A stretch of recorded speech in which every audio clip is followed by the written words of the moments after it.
Bonjour, notre cours d'aujourd'hui concerne les péricardites aigus.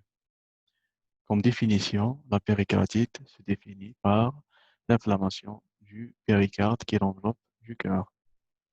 Le péricarde se constitue de deux feuillets viscérales et pariétales séparés par 20 cc de liquide qui ont comme fonction la protection, le maintien et la lubrification du cœur en luttant contre l'infection, la maladie cancéreuse et les traumatismes. Le diagnostic positif se base sur des signes cliniques.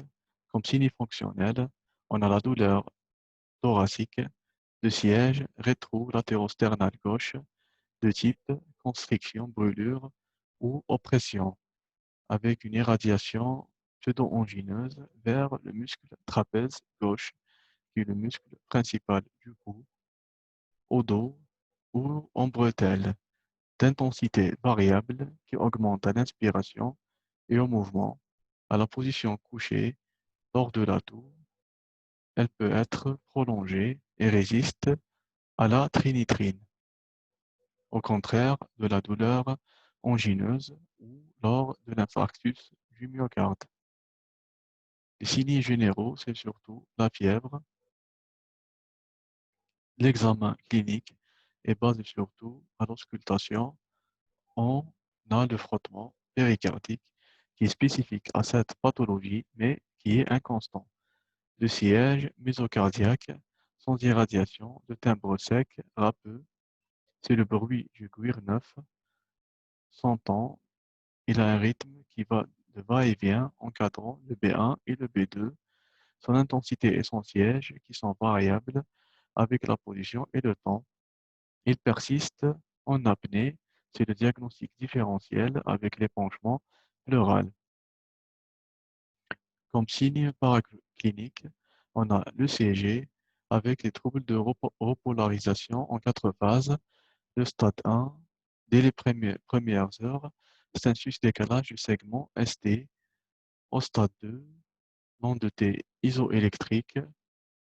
Au stade 3, c'est l'inversion de l'onde de T. Et le stade 4, c'est la normalisation. Les signes radiographiques, c'est surtout le cliché thorax qui peut être normal lors de la péricardite sèche. Le liquide, quand il est supérieur à 300 ml, c'est la cardiomégalie symétrique. Le cœur est enveloppé de liquide. On a une rectitude du bord gauche et un recouvrement hilaire. On vérifie aussi les plèvres. S'il n'y a pas d'épanchement pleural, notre parenchyme, c'est un parenchyme clair parce que le cœur n'arrive pas à pomper le sang, le poumon est vide de sang, on n'a que de l'air. Lors de l'échographie, qui est l'examen clé pour le diagnostic, c'est un examen rapide, non invasif et qui confirme notre diagnostic et évalue la sévérité. Notre sévérité est évaluée lors du collapsus des cavités droites. Les cavités droites sont plus atteintes par ce collapsus que les cavités gauches liées à la structure fine du myocarde droit. On peut avoir des faux négatifs en cas de péricardite sèche. Les formes cliniques, on a la péricardite aiguë, la péricardite virale bénigne du sujet jeune. L'évolution est souvent favorable sous traitement.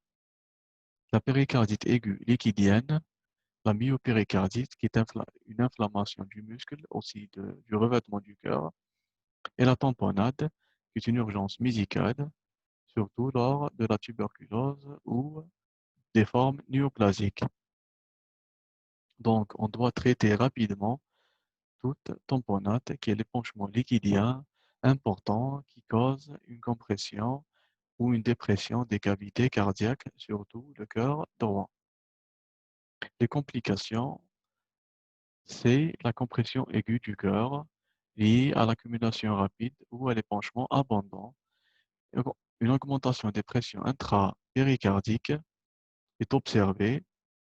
La pression systolique est, la pression diastolique est augmentée et on a une chute du débit cardiaque par chute du débit du volume qui est diastolique.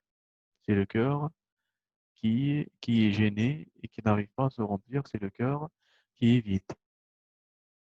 Comme signe clinique de la tamponnade, on a un état de choc avec hypotension et tachycardie, une polypnée de type orthopnée, hyperpression veineuse systémique avec des signes droits, le pouls paradoxal avec diminution des pressions inspiratoires, c'est le pouls de Kussmaul, le cœur qui est comprimé par le liquide. Comme signe ECG, on a le microvoltage avec une alternance électrique avec variation de l'amplitude des QRS, de petits complexes et de grands complexes de QRS par alternance.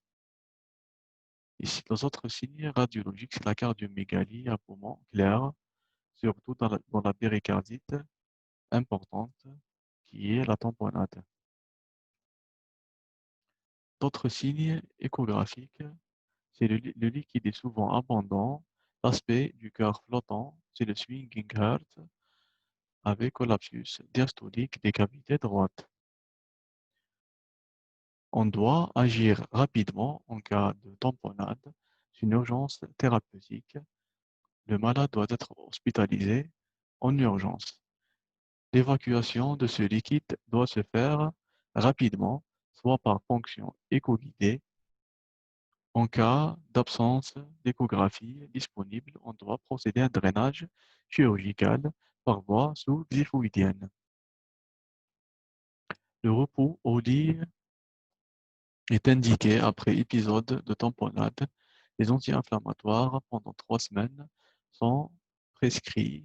L'aspirine en raison de 3 grammes par jour avec protecteur gastrique ou colchicine.